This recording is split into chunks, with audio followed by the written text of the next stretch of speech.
Hi guys, I'm Cordy, and in my part of the world, spring is springing at the moment.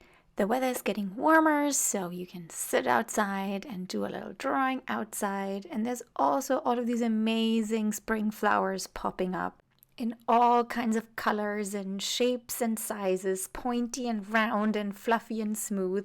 So sitting with my cappuccino outside and my sketchbook, I decided to draw some spring flowers. Here they are, poking through the pages of my sketchbook. And in this video, I want to show you how you can draw your very own spring flowers. We're going to draw tulips, crocus, daisies, pansies, and daffodils. So let's get started.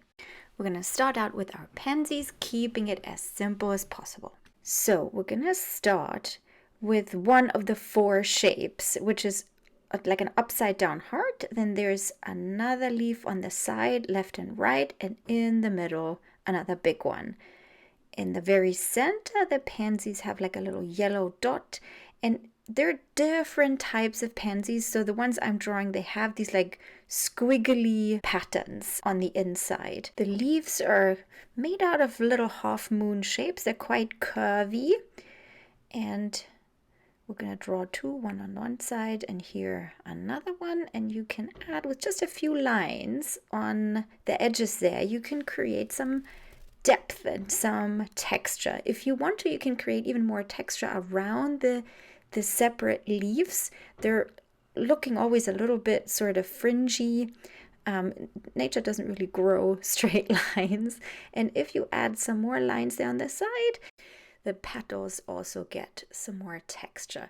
So you want to vary your flowers when you draw them in a bunch. So you can just very simply bend in one petal just by getting rid of the edges there and bending them inwards. So you can draw a front-facing pansy and then just vary the bent petals and the shapes of the leaves. Here you can even make the leaves bent.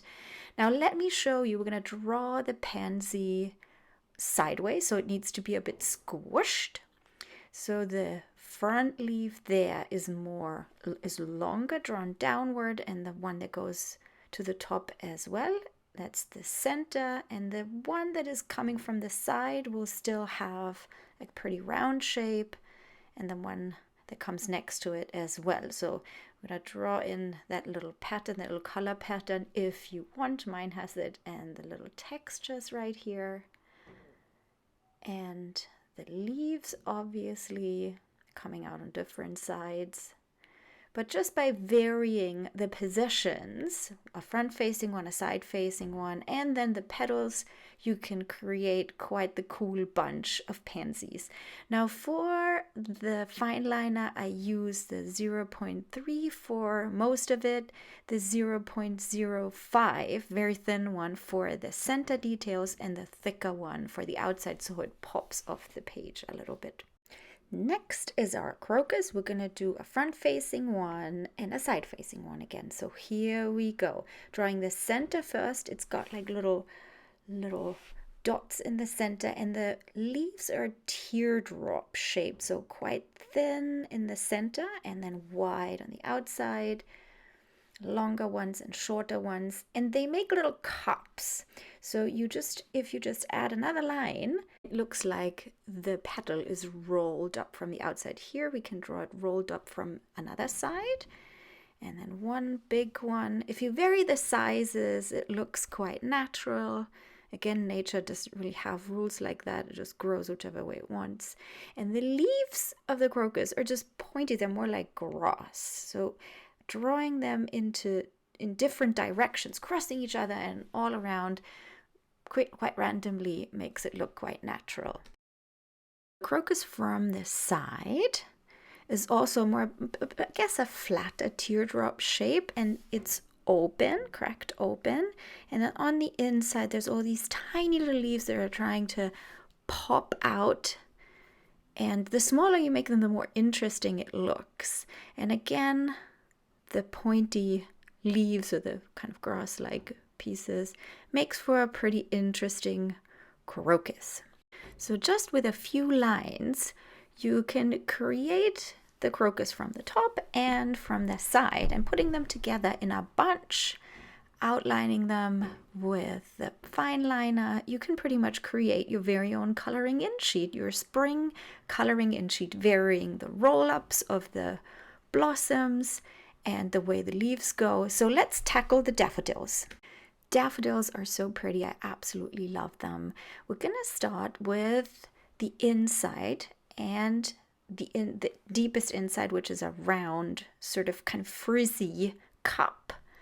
So looking directly into the flower, we only see the edge and maybe a little bit into it, making it quite textured with lots of lines going towards the center. And then their petals, the outer petals, are almost more triangular, very soft ones rather than teardrop shapes because they're wider as they reach the flower.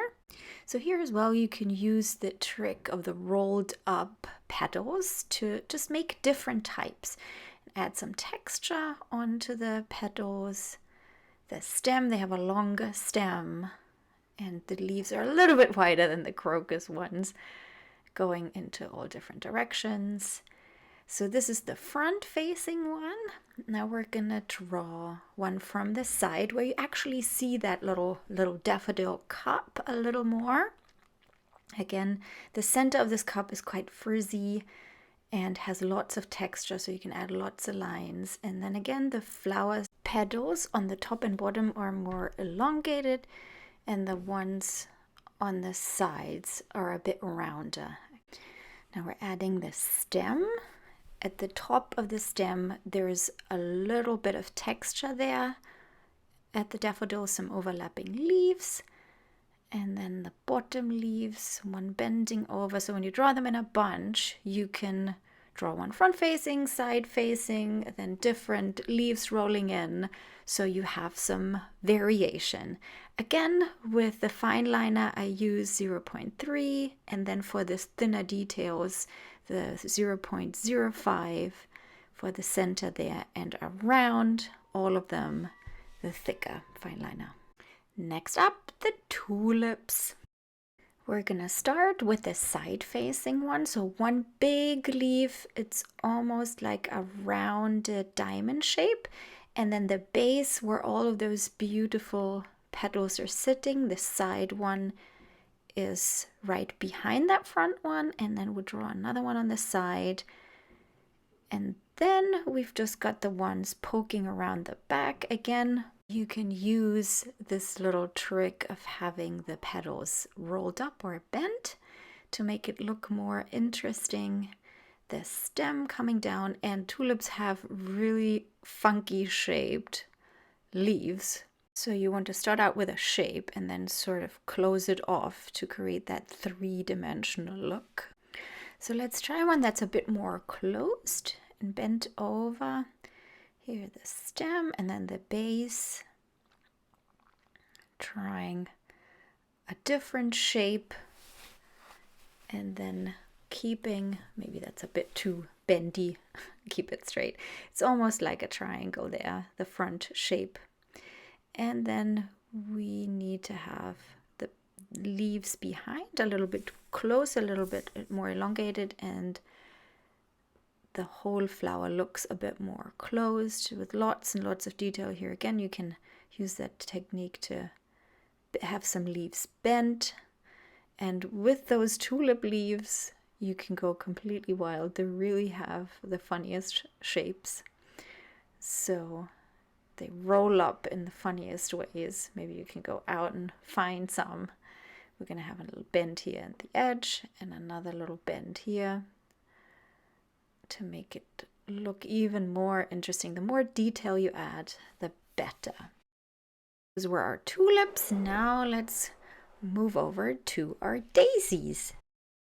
Look like simple flowers, but I find them quite tricky. So let's draw the front facing first. The center is sort of a textured round part with lots of little lines to get that textured feeling. And then the single petal I find is shaped quite in a difficult way to draw because it's the thinnest where it touches the center, and then the outer part is actually quite round. So intentionally I was drawing the end bits way too pointy, so it always looked a little off. And then the leaves, or the little petals themselves, have a texture, so you can draw some texture lines in them. And I find it looks best the more irregular they are placed on the center part.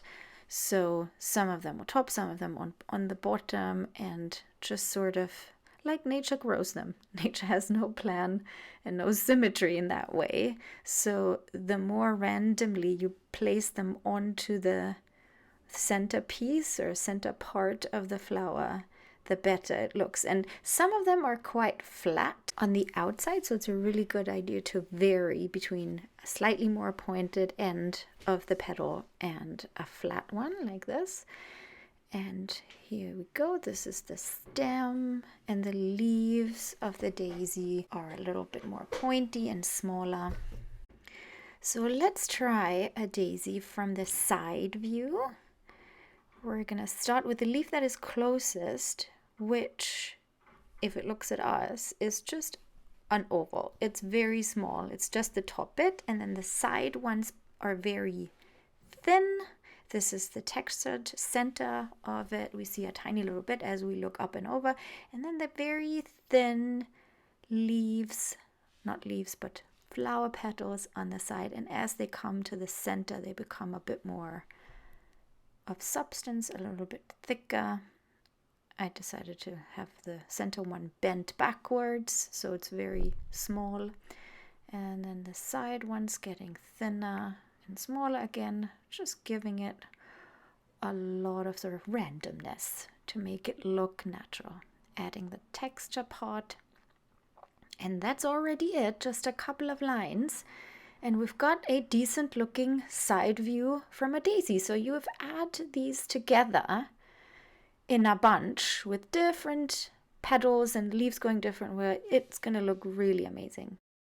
Using the fine liner on the daisies, I find it really nice to use the very thin one just for the texture on the petals, and then going around with the really thick one that makes it really pop and look quite natural. So that was the last of our 5 flowers. I hope you had as much fun drawing with me as I had filming this and showing it to you. I hope you'll create amazing spring flower drawings in your sketchbook. And if you enjoyed this video, pop on over to Cordy Creativity. I've got a couple of more beginner drawing classes for you to have a look at. I hope to see you soon. Have a good one. Bye-bye.